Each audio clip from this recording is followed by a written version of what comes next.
Assalamualaikum warahmatullahi wabarakatuh. Perkenalkan, nama saya Restu Raisa. Saya presentan dari kelompok 8 yang beranggotakan saya sendiri, Restu Raisa, lalu ada Nur Rohma dan Zelza Putri. Pada kesempatan kali ini, saya akan menjelaskan materi tentang toraks, paru, dan jantung. Nah, materi pertama yang akan saya jelaskan yaitu tentang menghitung CTR area mediastinum, lalu yang kedua ada kelainan pada jantung yaitu kardiomegali dan atrial septa defect atau ASD. Yang pertama ada anatomi toraks.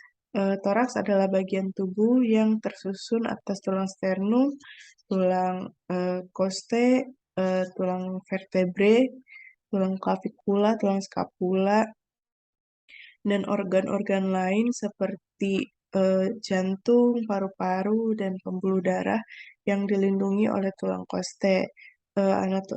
Toraks juga pada radiologi merupakan pemeriksaan yang paling umum dilakukan. Nah, selanjutnya ada paru-paru. Paru-paru adalah organ yang berfungsi untuk mengolah udara yang masuk dan memisahkan oksigen dan karbon dioksida. Selain itu, fungsi dari paru-paru juga menyediakan aliran udara yang membentuk suara saat seseorang berbicara. Nah, paru-paru terdiri atas paru-paru kanan dan paru-paru kiri. Secara anatomi, paru-paru kanan lebih besar dibandingkan dengan paru-paru kiri karena pada paru-paru kiri terdapat taki jantung atau tempat melekatnya jantung.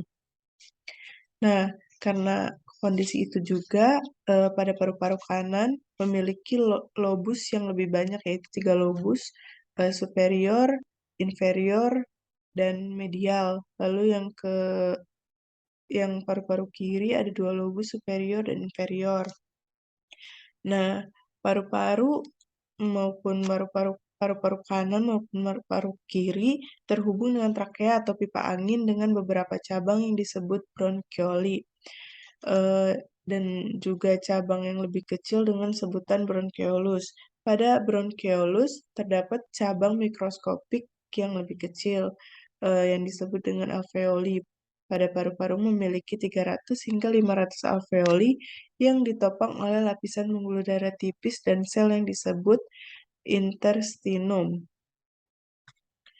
Nah, lanjut kita ada jantung. Jantung berfungsi sangat penting pada tubuh karena berfungsi untuk menyalurkan atau memompa darah yang mengandung oksigen dan nutrisi ke semua sel, jaringan, dan organ dalam tubuh. Nah, jantung juga berfungsi untuk membuang produk limbah dan karbon dioksida dari dalam tubuh. Terdapat 4 ruang utama jantung. Yang pertama ada atrium kanan, lalu ada atrium kiri, ada ventrikel kanan dan ventrikel kiri. Nah, di antara ruang jantung tersebut terdapat pemisah atau dinding yang disebut dengan septum. Nah, pada jantung juga terdapat katup mitral, katup aorta, katup pulmonalis, katup trikuspid yang memiliki cara kerja yang berbeda-beda. Selain itu, pada jantung juga ada pembuluh darah seperti aorta, arteri pulmonalis, vena cava, dan vena pulmonalis. Selanjutnya kita akan masuk ke perhitungan kardiotorasik ratio atau CTR. CTR atau kardiotorasik ratio adalah skala pengukuran yang digunakan untuk mengetahui apakah ada ketidaknormalan dalam ukuran jantung. CTR atau kardiotorasik ratio adalah perbandingan besar jantung dengan ukuran dada, di mana normalnya kurang dari 50%. Jika lebih dari 50% yang menandakan adanya pembesaran jantung. Pembesaran jantung dapat ke kiri atau ke kanan tergantung ruang jantung bagian mana yang membesar. Nah, caranya setelah foto toraks PA sudah jadi, maka untuk membuat perhitungan CTR ini kita harus membuat garis-garis yang akan membantu kita dalam perhitungan CTR ini. Yang pertama, buat garis lurus dari pertengahan toraks atau mediastinum mulai dari atas sampai ke bawah toraks. Nah, kita buat garis lurus di pertengahan toraks ini dari ujung leher hingga ke bawah. Lalu Yang kedua, tentukan titik terluar dari kontur jantung sebelah kanan dan namakan sebagai titik A. Lalu kita tarik garis ke sebelah kanan, titik terluar dari jantung sebelah kanan dari titik tengah yang tadi sudah kita garis. Nah, yang ketiga, tentukan titik terluar dari kontur jantung sebelah kiri dan namakan sebagai titik B. Lalu tarik garis lagi ke sebelah kiri, titik terluar jantung sebelah kiri untuk melihat perbesaran jantung sebelah kiri. Nah, setelah itu tentukan titik terluar bayangan paru kanan dan kiri dan namakan sebagai titik C. Lalu kita tarik garis lagi dari titik terluar paru-paru kanan dan kiri. Tarik garis lurus dari ujung hingga ke ujung paru-paru yang lain. Nah, namakan titik C. Terus bagaimana perhitungannya? Setelah dibuat garis-garis seperti di atas pada foto toraks, selanjutnya kita hitung dengan menggunakan rumus perbandingan. Rumus perbandingannya yaitu CTR sama dengan A plus B dibagi dengan C. Jika ingin tahu persentasenya, maka kita bisa kalikan dengan 100%. Keterangannya, A adalah jarak MSP dengan dinding kanan terjauh jantung, B adalah jarak MSP dengan dinding kiri terjauh jantung, C adalah jarak titik terluar bayangan paru kanan dan kiri. Ketentuan, jika nilai perbandingan di atas nilainya 50%, lebih dari atau sama dengan 50%, maka dapat dikatakan telah terjadi pembesaran jantung kardiomegali. Atau jika CTR lebih dari 0,5, maka dikategorikan sebagai kardiomegali. Contoh, pada sebuah foto toraks, setelah dibuat garis-garis untuk menghitung kardiotorasik ratio, didapat nilai-nilai sebagai berikut. Panjang garis A sama dengan 6 cm, panjang garis B adalah 13 cm, dan panjang garis C adalah 30 cm. Dari nilai-nilai di atas, apakah jantung pada pasien tersebut dapat dikategorikan sebagai kardiomegali?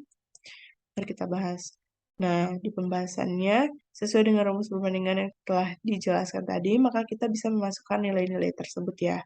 Jadi tadi kan A plus B dibagi dengan C. Nah, sini A itu 6 cm, ditambah dengan B 13 cm, dan kita bagi dengan C 30 cm. Nah, didapatkan hasil 0,63 cm. Dan kita bisa kalikan dengan 100% untuk tahu persentasenya. Sehingga didapat persentase rasionya 63%. Karena nilai rasionya melebihi 0,5 atau 50%, maka jantung pasien tersebut dapat dikategorikan kardiomegali atau terjadi pembesaran jantung. Nah, apa sih kardiomegali? Kardiomegali adalah pembengkakan jantung biasanya diakibatkan oleh otot jantung yang bekerja terlalu keras. Akibatnya, terjadi penebalan atau pelebaran bilik dan serambi jantung. Kondisi ini merupakan gejala dari cacat atau kelainan jantung. Terlalu kerasnya kinerja jantung bisa disebabkan penyakit kardiomiopati, masalah katup jantung, atau tekanan darah tinggi. Pembesaran jantung mengakibatkan jantung tidak dapat memompa darah secara normal. Nah, penyebab kardiomegali adalah jantung yang bekerja terlalu keras dan lebih dari biasanya atau kerusakan pada otot jantung. Terkadang, jantung juga dapat membesar dan melemah tanpa alasan yang jelas atau idiopatik.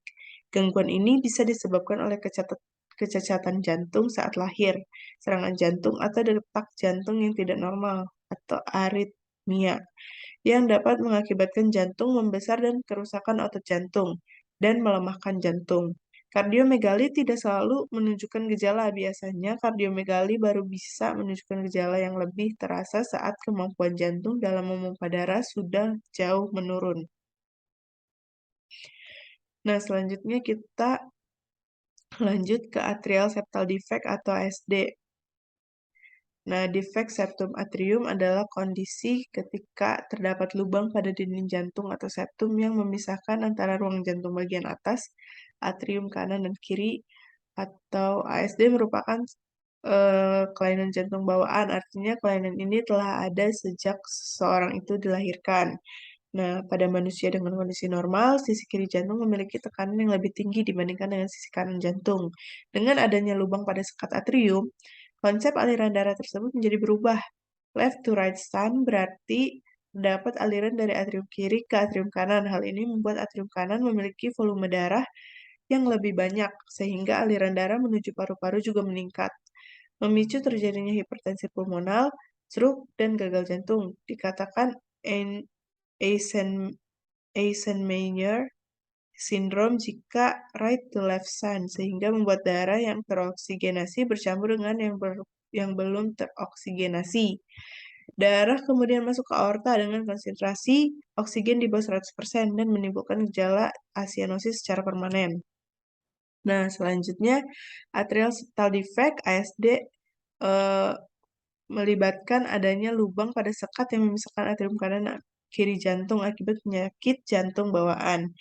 Nah, defek pada atrium akan menyebabkan bercampurnya darah dari sirkulasi sistemik dan sirkulasi pulmonal, sehingga darah yang kaya oksigen dapat bercampur dengan gaya darah yang miskin oksigen. Karena tekanan pada atrium kiri lebih tinggi dibandingkan dengan atrium kanan, pirau yang terjadi pada ASD normalnya adalah pirau kiri ke kanan. Pirau kiri ke kanan tidak menyebabkan darah yang miskin oksigen ikut mengalir ke sirkulasi sistemik.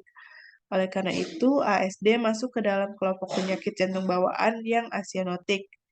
Meskipun demikian, beban ventrikel kanan akan meningkat karena dialiri darah atrium kiri melalui pirau.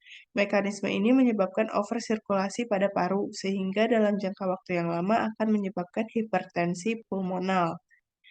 Nah, ASD dibagi juga menjadi 4 mayor defect. Yang pertama, defect ostium secundum biasanya berada di dekat septum fossa ovalis. Kasusnya sudah ada 70% di dunia. Lalu yang kedua ada defect ostium primum berada dekat dengan katup atrioventrikuler. Kasusnya 15 hingga 20% di dunia. Lalu yang ketiga ada defect sinus venosus, yaitu adanya malposisi dari pintu masuk vena cava superior yang malah menduduki septum atrium. Kasusnya 5 hingga 10% di dunia. Dan yang terakhir ada defek sinus koroner, yaitu sinus koronaria yang tidak memiliki atap, bisa terjadi sebagian maupun keseluruhan. Kasusnya ada 1% di dunia. ASD juga bisa dibagi berdasarkan ukuran defek. Yang pertama sangat kecil, trivial, diameternya kurang dari 3 mm. Yang kedua kecil, small, diameternya 3 mm hingga 6 mm. Yang sedang, moderate, diameter 6 mm hingga 8 mm. Yang terakhir, besar atau large, diameternya lebih dari 8 mm. Nah, klasifikasi ukuran defek juga harus disesuaikan dengan usia pasien. Sebagai contoh, suatu defek ASD yang berukuran 6 mm mungkin tidak begitu berdampak pada pasien yang dewasa, tapi sangat berpengaruh terhadap klinis seorang neonatus atau bayi yang berumur 0 hingga 28 hari. Nah, lanjut ada data epidemiologi ASD. Insidensi ASD diperkirakan 56 dari 100.000 kelahiran di dunia ini. Namun, semakin majunya teknik pencitraan yang memampukan deteksi silent defect oleh ekokardiograf, estimasi ASD diperkirakan meningkat menjadi 100 per 100.000 kelahiran hidup. Nah, sekian presentasi dari saya. Kurang lebihnya mohon maaf. Wabillahi taufiq wal hidayah. Wassalamualaikum warahmatullahi wabarakatuh.